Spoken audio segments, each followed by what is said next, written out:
Did you know? The development studio that created Pokemon, Game Freak, originally began as a self-published gaming fan magazine in 1981. Satoshi Tajiri, the creator of Pokemon, wrote the magazine by hand at the age of 17. Tajiri sold hand-stapled photocopies in small shops for the equivalent of about $3 each. Today, original issues of Game Freak magazine can fetch over $75 a piece. Over time, Tajiri attracted new contributors to his fan magazine, including Ken Sugimori, who would later become the art director for Pokemon. Game Freak was converted into a full-fledged game development studio after the staff grew frustrated with the lack of quality games to write about. They felt they understood what separated a good game from a bad game, and decided to put that feeling to the test. It goes without saying that their efforts paid off. Satoshi Tajiri developed the concept for Pokemon by combining his childhood interests. One of these interests was insect collecting, and he would often compete with his friends to see who could gather the most insects. This went on to influence the collection aspect of the Pokemon series. In an interview with Time magazine, Tajiri stated, "Places to catch insects are rare because of urbanization. Kids play inside their homes now, and a lot had forgotten about catching insects. So had I. When I was making games, something clicked, and I decided to make a game with that concept.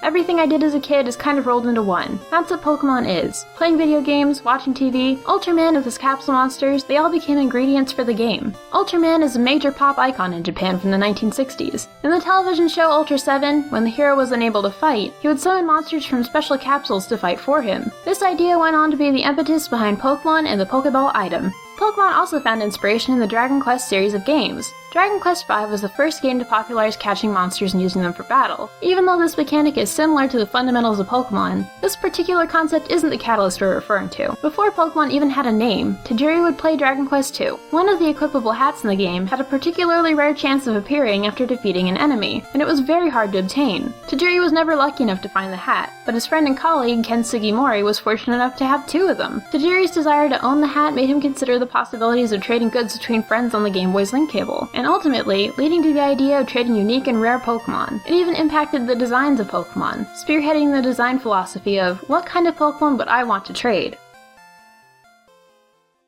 Game Freak made 6 games before releasing Pokemon in Japan, and some of these games are referenced within the Pokemon series. The cruise ship in the Kanto region, the SS Anne, is known in Japan as the Saint Anne.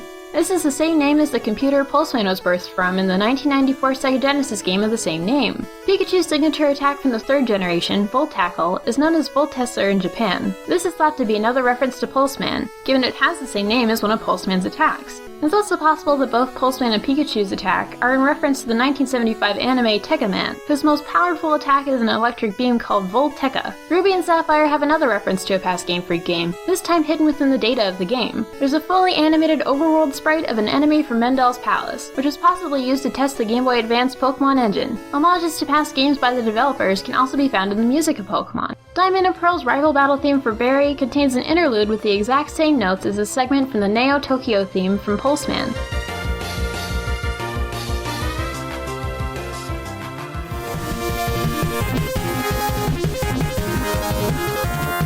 In Pokemon Red and Blue, the track that plays on Route 24 and 25 sounds incredibly similar to the Sky theme from Mario and Wario, another Game Freak title.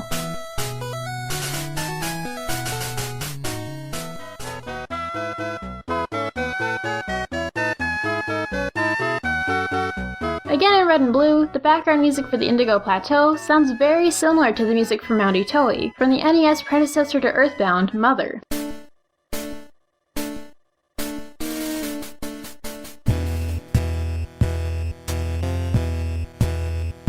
The Earthbound, or Mother series, wasn't created by Game Freak, but the series does have a direct connection to Pokemon. The other developer listed in the credits for Pokemon, Creatures Incorporated, was originally formed as Ape Inc., which developed both Mother and Earthbound. The influence of Earthbound can be found all over Pokemon. Perhaps the most striking similarity is between Mewtwo and the main villain of Mother, Gigas. Both have slender, alien-like forms, and both use psychic powers to fight.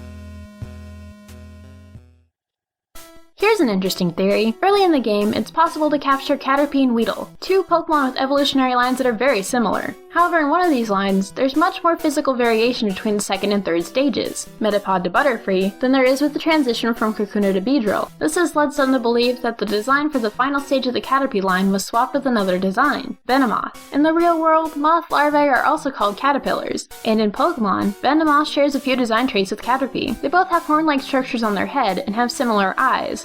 Additionally, Butterfree shares more traits with Venonat than it does with Caterpie. Both have 3-digit hands, a round snout with 2 teeth, antenna, and red compound eyes. Another theory points out the possible mislabeling of badge names between the gyms in Saffron City and Fuchsia City. Sabrina, the Psychic-type trainer, gives out a Marsh badge, and Koga, the Poison-type trainer, gives out a Soul badge. But if names were the only factor, it would make more sense for Koga to give out the Marsh badge and Sabrina to give out the Soul badge. Souls can be considered part of the metaphysical theme of Psychic types, and Koga's gym is in the same town as the Safari Zone, where there are wetland-like areas. In Japanese, the names of the badges don't have special themes. They're simply named after colors, just like the naming convention of the towns. So it's likely if the names of Soul and Marsh were switched, it would have happened during the translation process. The rainbow badge from the Grass-type gym in Celadon City is also a strange outlier. Some speculate that the rainbow badge was somehow swapped with the Earth badge, which graphically appears as a leaf, but the confusion is cleared up by looking at the original Japanese names. Celadon City is known as Tamamushi City in Japan. This name refers to the iridescent colors of the jewel beetle, which explains the origins of the rainbow badge in the green-themed town. The English language name for the town, Celadon, lacks the same connotation, but the word Celadon does have 2 meanings.